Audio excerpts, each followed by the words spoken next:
Hello students, good morning. BA final year की class में स्वागत है आप सभी का। हम भारत का भूगोल पढ़ रहे हैं और इसमें जलवायु चल रही है। अभी जब से देखो जलवायु पढ़ानी शुरू की है तब से हमारे क्षेत्र का मौसम भी बहुत अच्छा हो गया है ना। तो शीत ऋतु कल हमने कर ली थी, आज हम ग्रीष्म ऋतु करेंगे। सेकेंड ऋतु है ग्रीष्म ऋतु।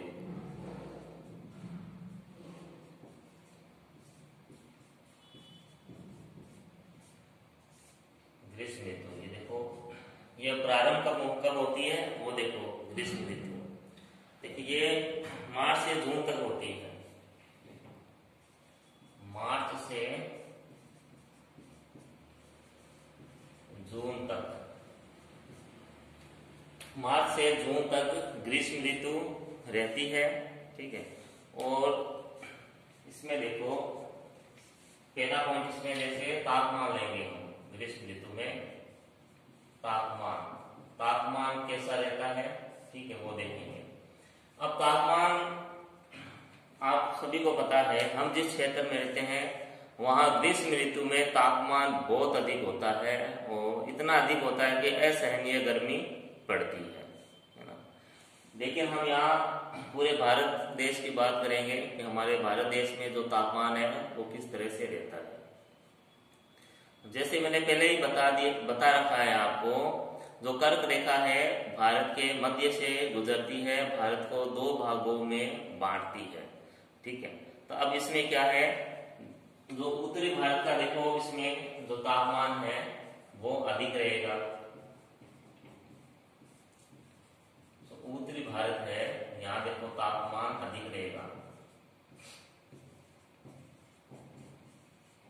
ठीक है, लेकिन जो दक्षिण भारत है यहाँ तापमान कम रहेगा। ठीक है, और कम क्यों रहेगा दक्षिण भारत में, यह भी मैंने आपको बता रखा है। क्योंकि दक्षिण भारत क्या है, समुद्र तट के पास में है, तो यहाँ समकारी मौसम होता है, विषम मौसम नहीं होता है।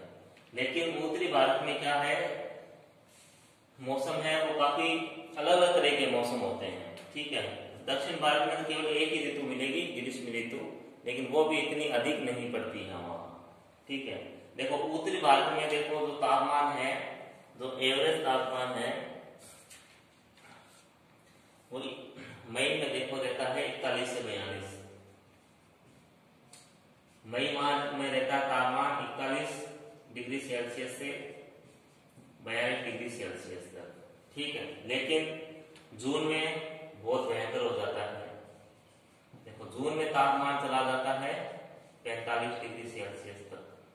ठीक है, लेकिन उत्तर पश्चिमी क्षेत्र में, ठीक है, उत्तर पश्चिमी क्षेत्र में या यूं कहें जैसे राजस्थान में, ठीक है, राजस्थान में तापमान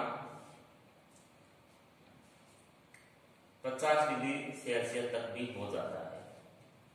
ठीक है, 50 डिग्री सेल्सियस। ठीक है, अब जैसे क्वेश्चन बनता है ना कि राजस्थान में सबसे अधिक तापमान कहाँ होता है, देखो इसमें चूरू जिले का नाम आता है, तो चूरू में सबसे अधिक तापमान होता है। ठीक है, सबसे अधिक तापमान गर्मी में चूरू में होता है, लेकिन चूरू ही नहीं, जैसे गंगानगर, बीकानेर, जैसलमेर, कई जगहों पर गर्मियों में बहुत अधिक तापमान हो जाता है। लेकिन देखो दक्षिण भारत में जो तापमान है वो अधिक नहीं होता, 26 डिग्री सेल्सियस से 30 डिग्री सेल्सियस तक ही रहता है। ठीक है, यहाँ तापमान दक्षिण भारत में। ठीक है, यानी गर्मी का कोई प्रभाव नहीं है यहाँ पे। ठीक है, लेकिन पहाड़ों पे, ठीक है, पहाड़ियां हैं यहाँ पर, उत्तरी घाट है, ये पश्चिमी घाट है जिसे सह्याद्री कहते हैं वहां, और जो पहाड़ियां है नीलगिरी, और वहां तापमान यहाँ मिलता है लगभग 25 डिग्री सेल्सियस। ठीक है, यानी बहुत ही कम तापमान यहाँ रहता है गर्मियों में। जबकि उत्तरी भारत में गर्मियां बहुत भीषण होती है, ठीक है। और हम तो इसी क्षेत्र में रहते हैं, तो गर्मी का जो प्रभाव है वो हम सभी को अच्छे से पता है, ठीक है। ये था जैसे तापमान था, ठीक है। तापमान के बाद देखो हम अब आगे इसमें लेते हैं वायु दाब और पवने, ठीक है। सेकेंड पॉइंट क्या होगा, वायु दाब और पवने, ठीक है। तो उत्तरी भारत में क्या है, तापमान अधिक है, तो तापमान अधिक है तो वायु दाब क्या होगा, तापमान अधिक है तो देखो अब वायु दाब यहां कम होगा, वायु दाब कम, ठीक है। तो वायु दाब कम हो गया, और खासकर ये उत्तर पश्चिमी भारत में, ठीक है, यहां कम वायु दाब रहता है, ठीक है। और तो देखो अब पवने, जो पवने हैं वो भी क्या करेगी, अपना मार्ग अब बदल लेगी। शीतकाल में जो पवने उत्तर पूर्व दिशा से दक्षिण पूर्व चल रही थी, ठीक है, लेकिन अब गर्मी में क्या होगी, पवने दक्षिण पश्चिम से उत्तर पूर्व की ओर चलेगी, दक्षिण पश्चिम से उत्तर पूर्व की ओर, ठीक है। तो ये क्या पवने हैं, ये 6 माह में बदलाव आता है इनमें, स्थल से समुद्र की ओर 6 माह, और समुद्र से स्थल की ओर, स्थल से समुद्र की ओर, इस तरह से ये जो पवने हैं ये चलती है, ठीक है। लेकिन देखो उत्तरी भारत में क्या होता है, एक हवा चलती है, देखो जिसे लू कहते हैं हम, है ना, गर्म हवा होती है, ठीक है, गर्म हवा होती है और स्थानीय हवा होती है, ठीक है, जिसे क्या कहते हैं, लू कहते हैं। और लू से भी अच्छी तरह से वाकिफ हैं हम, ठीक है। तो भयंकर गर्म हवाएं चलती है उस दौरान, ठीक है। अब देखो इसमें वायु दाब और पवने होगी, ठीक है। फिर हम करेंगे अब इसमें वर्षा, ठीक है। नेक्स्ट पॉइंट है अपना वर्षा। देखो ग्रीष्म ऋतु में वर्षा किस तरह से होती है, क्या है इसमें, देखो वैसे तो ग्रीष्म ऋतु में वर्षा नहीं होती है, नहीं होती है का मतलब है नहीं के बराबर होती है, वर्षा होती है लेकिन कोई 1-2% होती है। लेकिन अब आप सोच रहे होंगे कि गर्मी तो अभी पड़ रही है, बरसात हो रही है, ठीक है, लेकिन ये गर्मी की ऋतु अलग है, अभी जो चल रही है वो वर्षा ऋतु है, ठीक है। इनको अलग अलग भागों में बांट रखा है।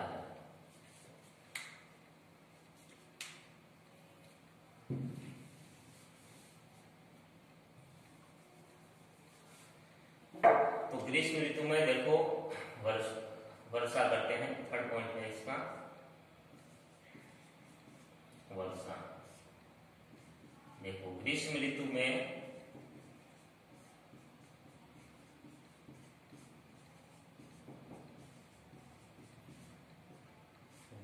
ग्रीष्म ऋतु में वर्षा कम होती है, कम का मतलब बहुत ही कम होगी, ये समझ लो, कम होती है, ठीक है। कितना, लगभग 1% के करीब होती है वर्षा, ठीक है।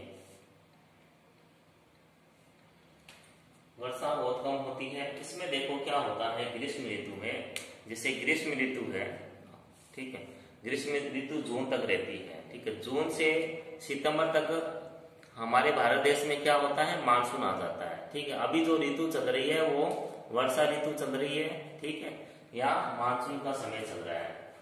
तो ग्रीष्म ऋतु में क्या होती है, कोई 1% लगभग बरसात होती है, ठीक है। तो इसमें देखो जो वर्षा होती है उसे प्री मानसून की वर्षा कहते हैं, ठीक है। हालांकि जो प्री मानसून की वर्षा है वो मैंने पहले बता रखा है वीडियो में, आपको याद आ जाएगा, मैं भी बताऊंगा तब। तो मानसून पूर्व की वर्षा है वो होती है, वो देखो कैसे होती है, जैसे लू चल रही है, गर्म हवा चल रही है, इस गर्म हवा के साथ कुछ जब नमी युक्त हवा मिल जाती है तो आंधी के साथ वर्षा होती है। कई बार हमारे क्षेत्र में भी होता है कि आंधी आती है और आंधी के पीछे पीछे बरसात हो जाती है, ठीक है, ये वो वर्षा होती है। अब देखो प्री मानसून वर्षा कौन सी है। एक मैंने आपको देखो, एक है नॉर्वेस्टर, जो नॉर्वेस्टर है ये एक पवन है, एक हवा है, ठीक है। इसका निर्माण होता है छोटा नागपुर के पठार पर, छोटा नागपुर का पठार, ठीक है। वहां देखो क्या होता है, नॉर्वेस्टर का निर्माण होता है। तो ये देखो नॉर्वेस्टर क्या करता है, ये वर्षा कराने में सहायक होता है। अब देखो वर्षा कहाँ करवा रहा है, ये एक तो करवा रहा है पश्चिमी बंगाल में, पश्चिमी बंगाल, ठीक है, यहाँ बरसात होती है नॉर्वेस्टर से। तो मानसून पूर्व जो वर्षा होती है पश्चिमी बंगाल में, उसे कहते हैं काल बैसाखी, काल बैसाखी, ठीक है। मानसून पूर्व जो बंगाल में वर्षा होती है वो नॉर्वेस्टर के कारण होती है और उसे पश्चिम बंगाल में काल बैसाखी कहते हैं, ठीक है। उसके बाद जो वर्षा होती है देखो वो होती है असम में, ठीक है, असम राज्य में वर्षा होती है। देखो इसका वर्तमान नाम असम हो गया है, ठीक है, असम में। तो यहाँ तो देखो वर्षा होती है उसे चाय वर्षा कहते हैं, टी शावर, ठीक है, चाय वर्षा, ये भी नॉर्वेस्टर से ही होती है। असम में क्या है, चाय के बागान है, ठीक है, उनसे ये जो वर्षा होती है इनसे लाभ मिलता है चाय की कृषि में। और जो उसे देखो काल बैसाखी है, यहाँ जैसे पटसन की कृषि होती है, पटसन हो गया, चावल हो गया, यहाँ जो कृषि होती है बंगाल में उसमें फायदा मिलता है,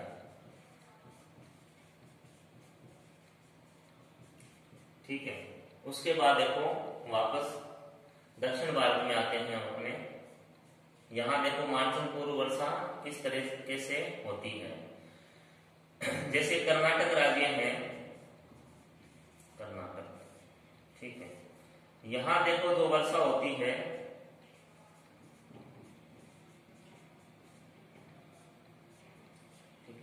उस वर्षा को कहते हैं चेरी ब्लॉसम,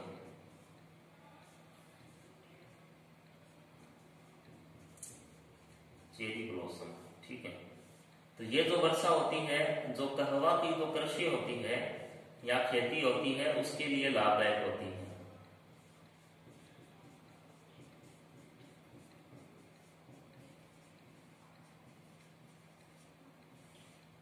ठीक है, कहवा की खेती के लिए लाभदायक होती है। कर्नाटक में जो मानसून पूर्व वर्षा होती है उसे चेरी ब्लॉसम कहते हैं, ठीक है। उसके बाद देखो जो वर्षा होती है केरल में,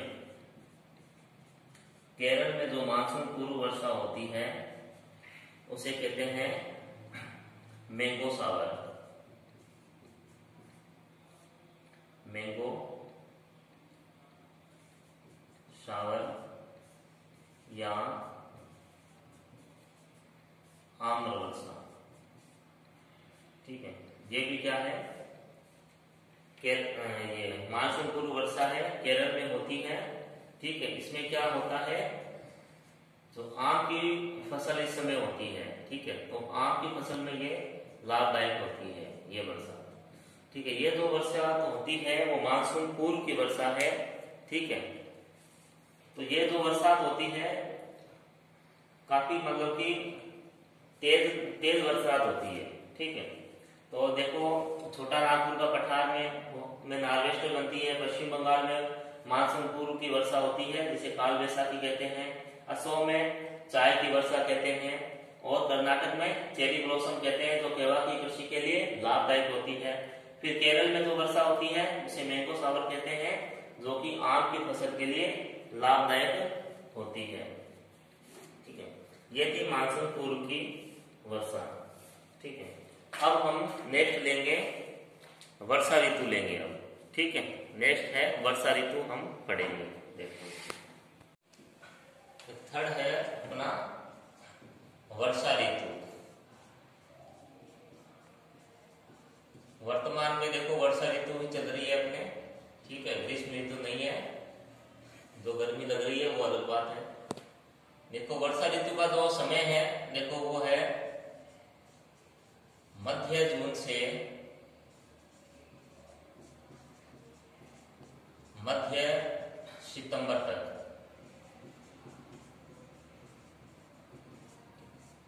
ये क्या है, वर्षा ऋतु का ये समय है। मध्य जून से मध्य सितंबर तक जो ऋतु होती है वो वर्षा ऋतु होती है। ठीक है, तो वर्षा ऋतु में क्या है, पूरे जो भारत का जो एनवायरमेंट है, जो जलवायु है, जो मौसम है, वो सारा ही परिवर्तित हो जाता है। ठीक है, वो उतनी गर्मी नहीं रहती है, कुछ कम गर्मी हो जाती है। ठीक है, अब इसमें देखो तापमान देखते हैं। वर्षा ऋतु में, वर्षा ऋतु के दौरान देश में तापमान क्या रहता है। तापमान देखो, तापमान हालांकि इस समय तक उच्च रहता है। ठीक है, तापमान इस समय तक कुछ उच्च रहता है, लेकिन जब धीरे धीरे वर्षा होनी शुरू होती है तो तापमान में क्या गिरावट आ जाती है। ठीक है, तापमान में कुछ गिरावट आ जाती है।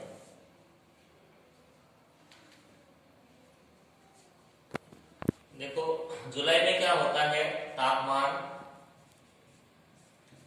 2 से 3 डिग्री कम हो जाता है। ठीक है, फिर अगस्त में जैसे बरसात होती है तापमान में और कमी आ जाती है। ठीक है, लेकिन अगर जो वर्षा है, ठीक है, सही समय पर ना हो या अंतराल बहुत अधिक हो जाए, जैसे हमारे यहाँ है राजस्थान में, पश्चिमी राजस्थान में तो देखो मानसून होता है ना, वो 15 जुलाई तक ही आता है। 15 जुलाई तक आता है मानसून, लेकिन मानसून की ऋतु देखो क्या है, मध्य सितंबर, यानी 15 सितंबर तक चला जाता है। लेकिन 15 जुलाई तक मानसून आता है राजस्थान में, लेकिन इसका यह मतलब भी नहीं कि 15 जुलाई में तक बरसात हो ही जाए, नहीं होती है। ठीक है, यानी बहुत ही मुश्किल से यहाँ बरसात होती है। तो अगर बरसात नहीं होगी तो तापमान वैसे उच्च हो जाएगा। ठीक है, लेकिन जैसे वर्षा ऋतु के पश्चात तापमान एक बार से फिर अधिक होता है। ठीक है, तो तापमान जब अधिक होता है तो राजस्थान में देखो 38 डिग्री सेल्सियस तक हो जाता है तापमान। ठीक है, लेकिन ये तो राजस्थान की बात है। ठीक है, उत्तर पश्चिम भारत की। लेकिन जो उत्तरी मैदान है, ठीक है, वहां तापमान क्या होता है, 30 से 35 डिग्री रहता है। वहां जैसे उत्तरी मैदान में अच्छी बरसात हो जाती है तो उस वजह से वहां तापमान कम रहता है, मगर राजस्थान में तो गर्मी रहती है। ठीक है, एकदम से राहत नहीं मिल पाती है। अब देखो आगे है, इसमें सेकेंड पॉइंट है वायु दाब और पवने।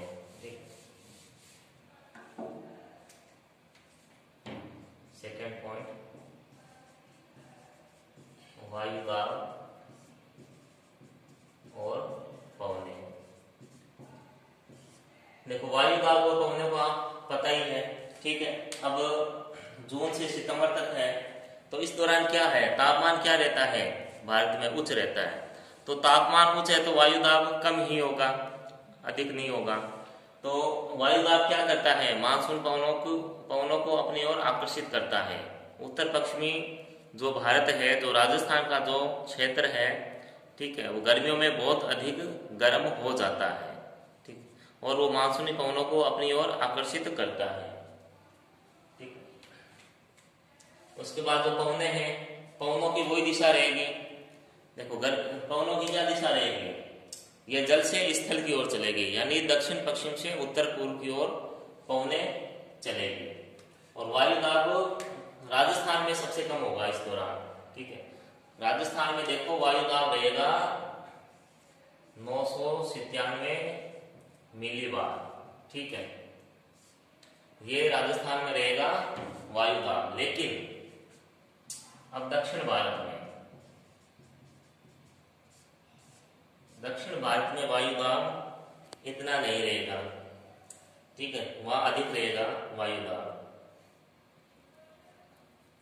लगभग 1009 मिलीबार। ठीक है, ये रहेगा दक्षिण भारत में वायु दाब रहेगा 1009 मिलीबार।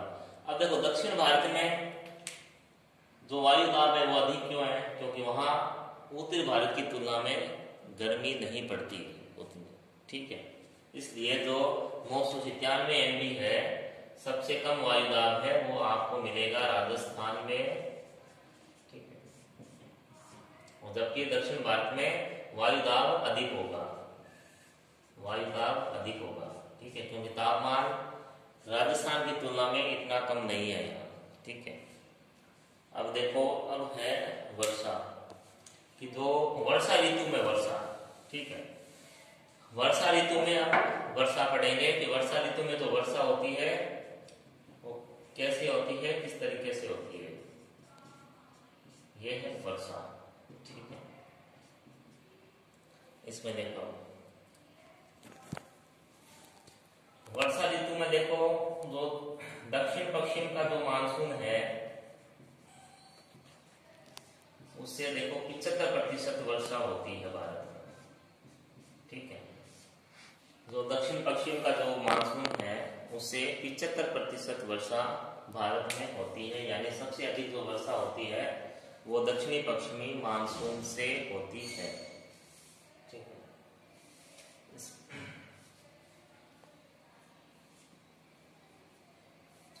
और देखो मानसून जो है, जैसे पहले भी बता रखा है, लगभग 1 से 5 जून के मध्य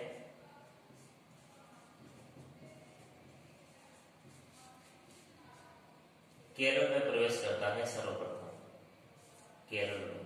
ठीक है, केरल में जो मानसून है, जो दक्षिण पश्चिम मानसून है,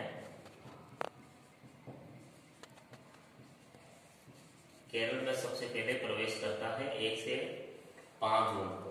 ठीक है, लेकिन देखो ये जो मानसून है, ठीक है, इसके 2 शाखाएं होती है।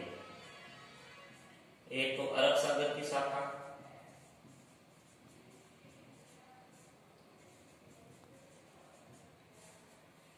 और दूसरी होती है बंगाल की खाड़ी की शाखा। ठीक है, अब देखो केरल कहाँ स्थित है? अरब सागर में। ठीक है, यानी अरब सागर की बात की हमने, तो वहां जो मानसून है 1 से 5 जून के मध्य प्रवेश करता है। ठीक है, तो इधर देखो जो बंगाल की खाड़ी का जो मानसून है वो भी देखो पश्चिम बंगाल में 1 से 5 जून तक प्रवेश करता है। ठीक है, आपको मैप भेजे मैंने सभी को। ठीक है, वो मैप जरूर स्टडी करना। मैप से जब देखोगे आप वर्षा, भारत की वर्षा ऋतु को, भारत की वायु दाब को और तापमान को, आपको सारी चीज क्लियर हो जाएगी। ना समझ में आए तो पूछ लेना। ठीक है, और बाकी देखो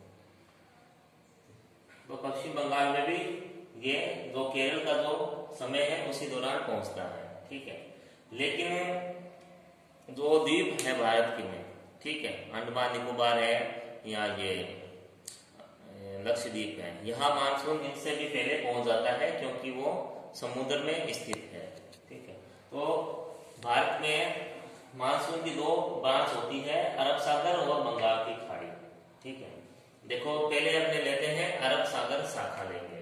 ठीक है, अरब सागर की 2 देखो शाखा है, इसमें क्या है, दक्षिण पश्चिम मानसून है।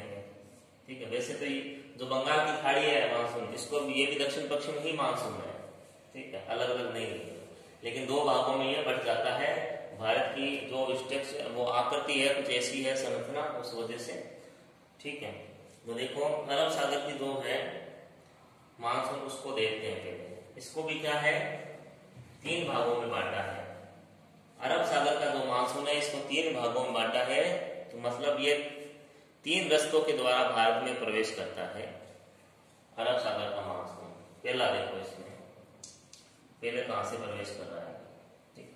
पहला ये देखो, ये जो अरब सागर का मानसून है पश्चिमी घाट है, पश्चिमी घाट से टकराता है यहाँ, ठीक है। यानी पहले ये पश्चिमी घाट है, केरल की तरफ से प्रवेश करता है भारत में, पश्चिमी घाट से टकराकर वहां खूब सारी बरसात करता है, लगभग 200 सेंटीमीटर बरसात करता है वहां पे, ठीक है, पश्चिमी घाट में। उसके बाद देखो ये प्रवेश करता है, इसकी दूसरी शाखा, ये पहली शाखा होगी अरब सागर की शाखा है, ठीक है। इसमें भी ये पहली शाखा होगी, पश्चिमी घाट से टकराता है ये। फिर देखो दक्षिण पश्चिम मानसून है, इसकी दूसरी 2 शाखा है, वो नर्मदा और ताप्ती नदी, नर्मदा और जो ताप्ती नदी है, ठीक है, नदी की घाटी, ठीक है, नदी की घाटी से देखो प्रवेश करती है, ठीक है। तो ये क्या करती है, ये जो शाखा देखो, एक तो नागपुर में बरसात करवाती है, नागपुर में वर्षा होती है इससे, ठीक है। बाकी ये जो शाखा है, दूसरी शाखा है नर्मदा और ताप्ती नदी की, इन्हें रोकने के लिए कोई भी बाधा नहीं है, कोई पर्वत नहीं है, तो ये जो मानसून है सीधा निकल जाता है, यहाँ चला जाता है, ठीक है, गंगा के मैदान में ये चला जाता है। अब देखो अब है इसकी तीसरी शाखा। तो तीसरी शाखा में ये जो मानसून है,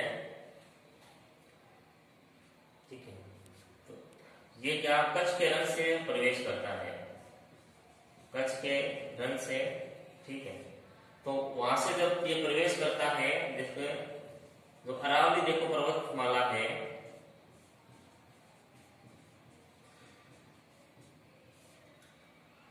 पर्वतमाला है, देखो वो समानांतर है मानसून के, ठीक है, मानसून के समानांतर है, ठीक है। पर्वतमाला इस तरीके से है, ठीक है, और मानसून भी इसी तरीके से आता है, ठीक है, समानांतर है। तो ये क्या करती है, अरावली पर्वतमाला मानसून को रोक नहीं पाती है, ठीक है। तो ये मानसून क्या करता है, ये जो हवाएं हैं ये हिमालय से टकराती है, ठीक है, और वहां पे बरसात करवाती है, ठीक है। यानी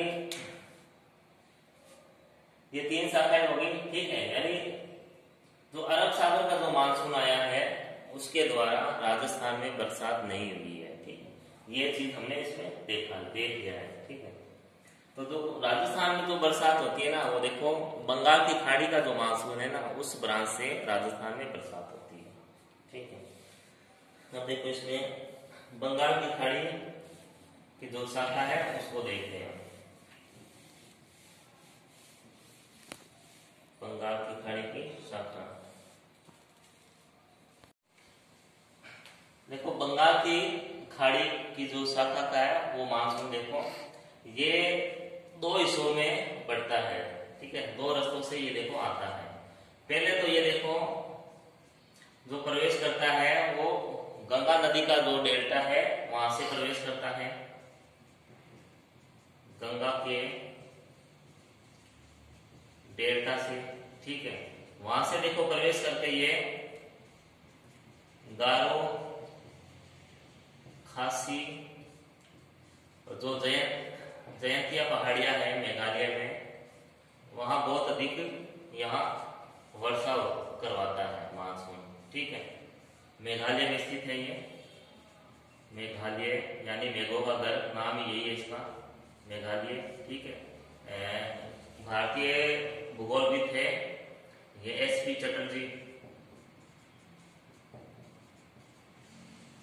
इन्होंने नाम दिया था ये मेघालय से, ठीक है, एसपी चटर्जी ने, मेघालय, ठीक है। यहाँ बहुत अधिक वर्षा ये इस मानसून की शाखा से होती है। ठीक है, फिर देखो यहाँ है मासीन राम जगह, मासीन राम। ठीक है, एक स्थान है मासीन राम मेघालय में। ठीक है, तो यहाँ देखो ये विश्व की सबसे अधिक बरसात कराता है 1221 सेंटीमीटर। ठीक है, विश्व में सबसे अधिक, विश्व में सबसे अधिक वर्षा यहाँ होती है। ठीक है, मासीन राम में ठीक है 1221 सेंटीमीटर वर्षा यहाँ होती है। ठीक है, मासीन राम में विश्व की सबसे अधिक ये बरसात होती है। ठीक है, उसके बाद देखो जो इसकी दूसरी शाखा है बंगाल की खाड़ी की, ये जो है ये हिमालय से सीधी टकराती है, हिमालय से टकराती है। ठीक है, तो ये सीधी जाके हिमालय से टकराती है और वहां बरसात करती है।